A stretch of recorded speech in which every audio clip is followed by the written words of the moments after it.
Assalamualaikum warahmatullahi wabarakatuh. Perkenalkan nama saya Khalifah Rohayati dengan NIM 22033080. Baiklah, di sini saya akan menjelaskan mengenai konsep dasar administrasi pendidikan, yang mana ini merupakan salah satu tugas mata kuliah umum yaitu administrasi dan supervisi pendidikan yang diampu oleh Bapak Dr. Hanif Al-Kadri MPD.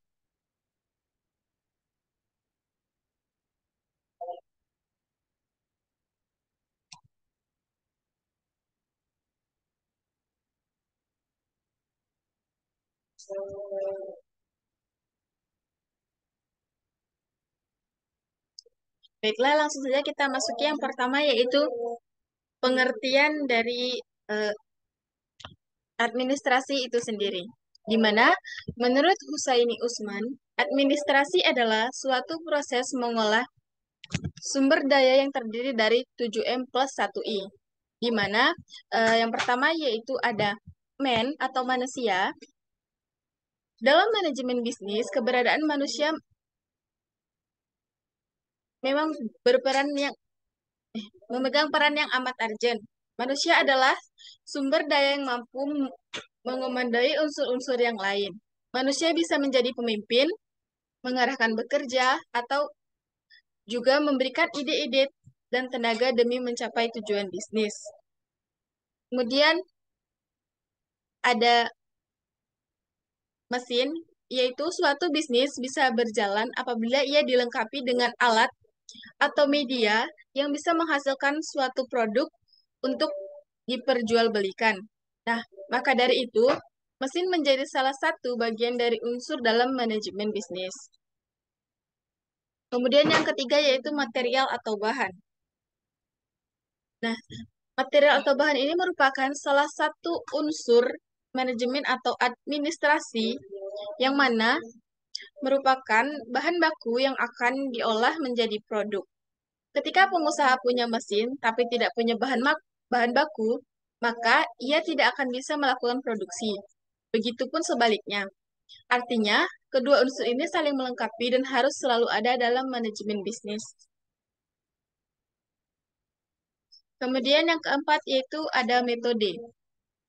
Metode merupakan salah satu tujuan dari manajemen yang digunakan untuk mencapai tujuan dengan cara yang efektif dan efisien.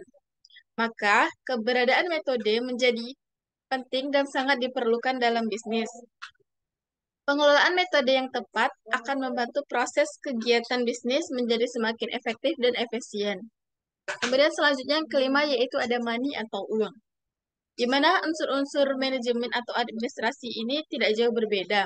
Nah, menurut para ahli juga menyebutkan kalau uang termasuk unsur dalam manajemen yang penting dan tidak boleh sampai dilewatkan. Hal ini karena segala proses bisnis baik produksi, distribusi, maupun promosi dan pemasaran, tanpa uang mungkin bisnis tak bisa berjalan dengan cara tertentu. Namun, jika ada uang, dalam hal ini modal yang besar, tentunya kegiatan bisnis akan menjadi lebih lancar. Selanjutnya yang keenam yaitu ada market atau pasar. Pasar dalam manajemen bisnis merupakan salah satu unsur yang krusial. Secara sederhana, unsur ini dapat dimaknai sebagai tempat untuk bertemunya penjual dan pembeli. Makna tersebut juga berlaku dalam kegiatan bisnis. Pasar adalah tempat yang bisa mempertemukan pengusaha sebagai pembuat sekaligus pemilik produk dengan konsumen sebagai pengguna. Nah, kini bentuk pasar pun beragam, bisa berupa online maupun offline. Kemudian yang ketujuh yaitu ada minutes atau waktu. Setiap tujuan yang ingin dicapai dari usaha ataupun bisnis memerlukan jangka waktu tertentu agar semuanya bisa berjalan sesuai dengan aturan. Jika tidak, semuanya bisa kacau.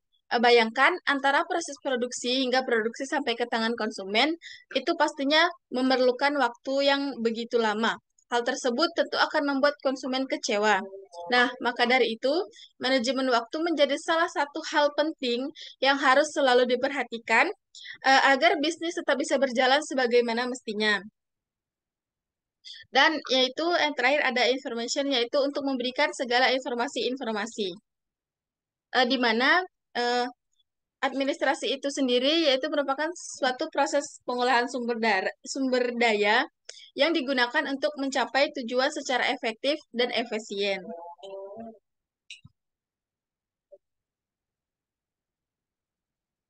Selanjutnya yaitu pengertian administrasi.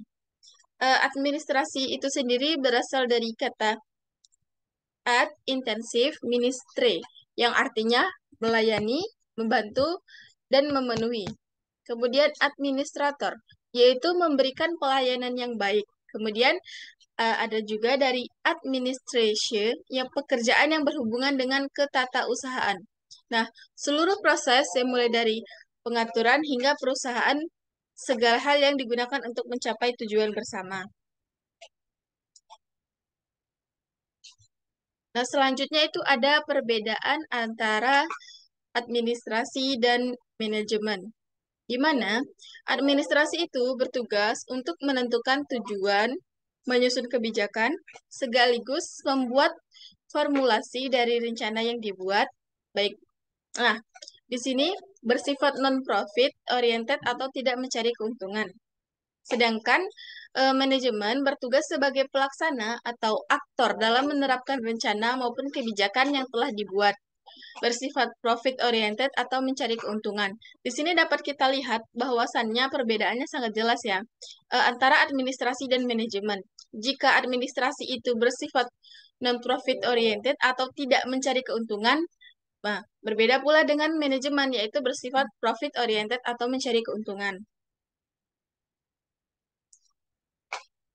Selanjutnya ada perbedaan bos dan pemimpin. Yang pertama yaitu mengenai bos. Bos ini seringkali dia memerintah, ingin berkuasa, menciptakan rasa takut, sering berkata saya, suka menyalahkan, tahu caranya menggunakan orang, menasehati, berkata pergi. Berbeda dengan pemimpin. Jika bos tadi suka memerintah, maka pemimpin lebih suka untuk melatih. Jika bos tadi memiliki sifat ingin berkuasa, maka pemimpin akan lebih cenderung ke niat baik. Nah, jika bos tadi menciptakan rasa takut, maka pemimpin akan menciptakan kebanggaan.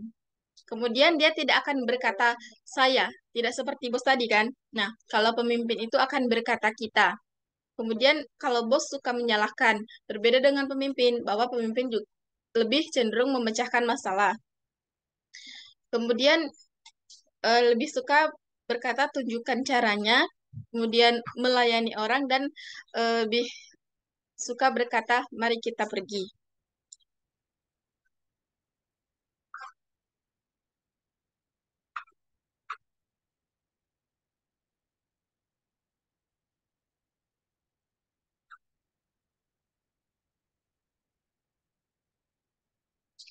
Selanjutnya ada tujuan dari administrasi pendidikan, di mana yang pertama yaitu terjadinya PBM yang bermakna. Kemudian yang kedua ada peserta didik yang aktif mengembangkan dirinya. Kemudian memiliki kompetensi manajerial. Kemudian yang keempat yaitu tercapai tujuan pendidikan secara efektif dan efisien. Yang kelima yaitu teratasinya masalah mutu pendidikan. Kemudian yang keenam, perencanaan pendidikan merata, bermutu, relevan, dan akuntabel. Kemudian yang terakhir yaitu meningkatkan citra positif pendidikan.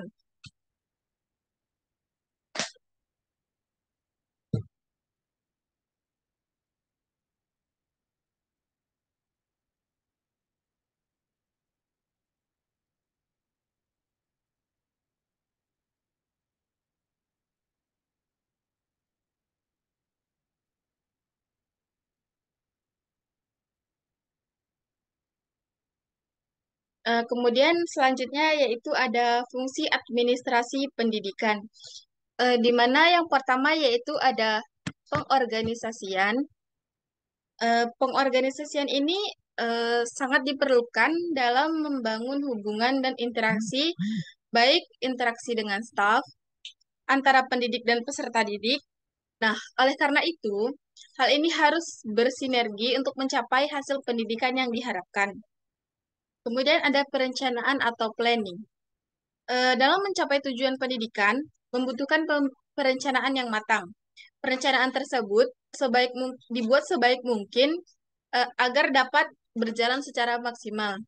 Karena perencanaan pendidikan tidak dibuat semena-mena, maka harus dengan kesepakatan bersama. Kemudian yang ketiga yaitu ada koordinasi. Hal ini harus dilandasi dengan komunikasi yang baik. Apabila komunikasi tidak dilandasi dengan koordinasi, maka tidak akan berdampak. Tim yang ada di bagian koordinasi akan bertanggung jawab untuk membentuk teknik, melahirkan ide, serta bagaimana cara menciptakan pembelajaran yang interaktif. Oke, selanjutnya kita masuk mengenai pengertian profesi. Secara etimologi, istilah profesi itu berasal dari bahasa Inggris, yaitu profession, atau bahasa lain profecus, yang artinya mengakui. Adanya pengakuan menyatakan mampu atau ahli dalam melakukan suatu pekerjaan.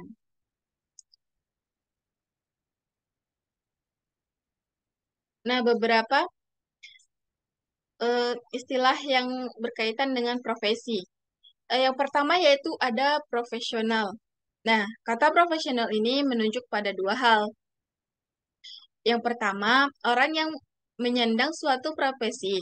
Misalnya, dia seorang profesional, kemudian yang kedua yaitu penampilan seseorang dalam melakukan pekerjaannya yang sesuai dengan profesinya.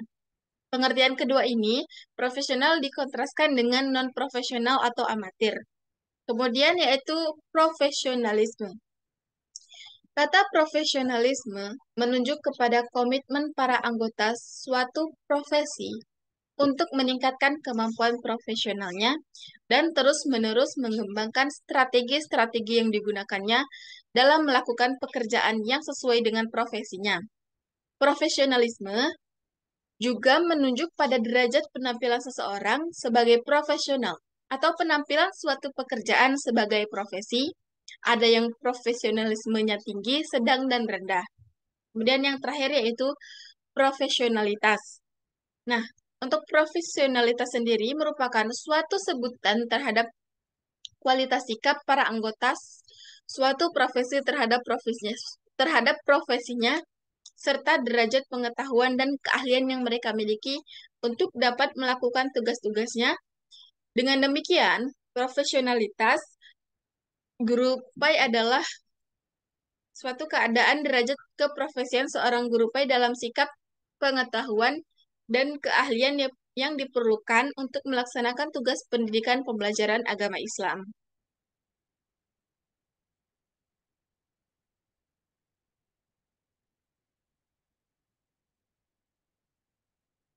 Nah, selanjutnya ada pengertian profesi keguruan. Profesi keguruan itu sendiri merupakan salah satu profesi tertua di dunia yang memerlukan adanya keterampilan, yaitu mengajar dan mendidik. Sebuah profesi juga wajib memiliki sebuah kode etik dan juga organisasi, yang mana guna kode etik adalah untuk sebagai pedoman guru dalam menjalankan tugas dan juga menjaga martabatnya. Nah, sekian penjelasan dari saya.